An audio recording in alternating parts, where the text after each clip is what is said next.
Hey, welcome to part 2 for the replacement of the radio in the 1985 Chevy Caprice Classic.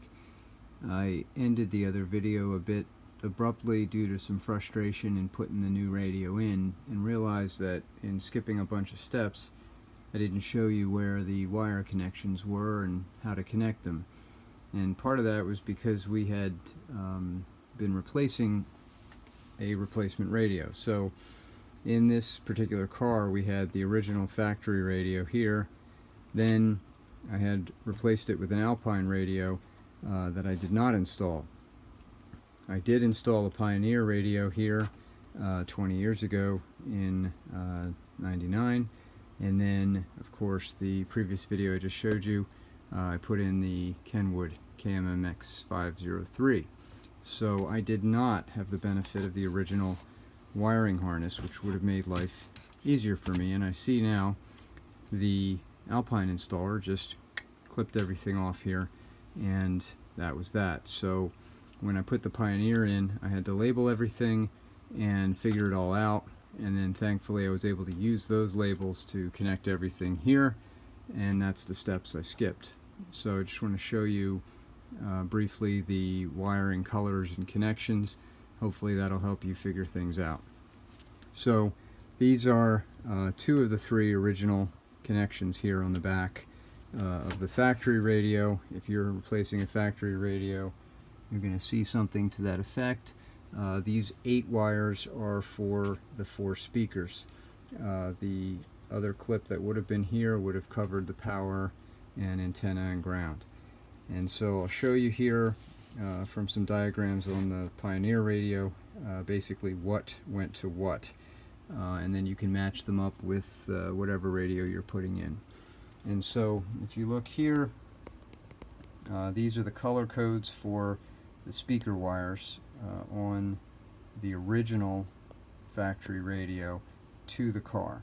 So what we have here, looking at the factory radio, if you flip it over on the back, you're going to see a light blue and a dark blue at the top. These two are going to be your rear right speakers. The light blue is the negative and the dark blue is the positive. Then you'll see a yellow and a yellow with a brown stripe. That's going to be your left rear speaker. The yellow is going to be your negative, and the brown yellow your positive. Then the next is going to be gray and tan. That's going to be your left front speaker. Gray is going to be negative, tan is going to be positive. And last, you're going to have your light green and your dark green here. This is your right front speaker. Dark green is going to be negative, and your light green is going to be positive. And so that's how I line this up based on the instructions for the Pioneer. This is the 20-year-old radio, so ignore the middle here. These are the color codes for the wiring in the 85 Chevy. And I'll just hold that there for a sec so you can maybe take a screenshot of that.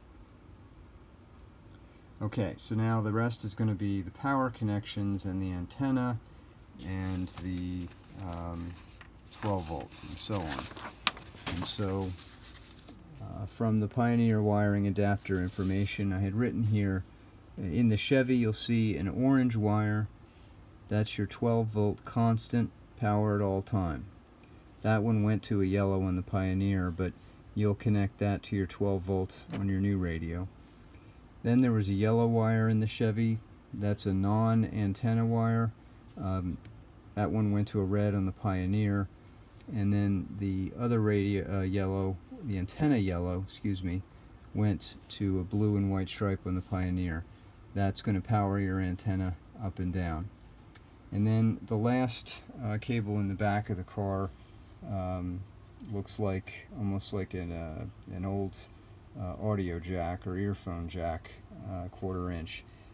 That's basically for the antenna itself. That plugs in here, disconnects, and fits into the antenna connection on the back of the stereo. And on the back of the old Pioneer, similar jack right there, and same thing on the new Kenwood. So hopefully that'll help as far as the wiring goes, to allow you to make the connections. This is the remnants of the old Pioneer wiring harness.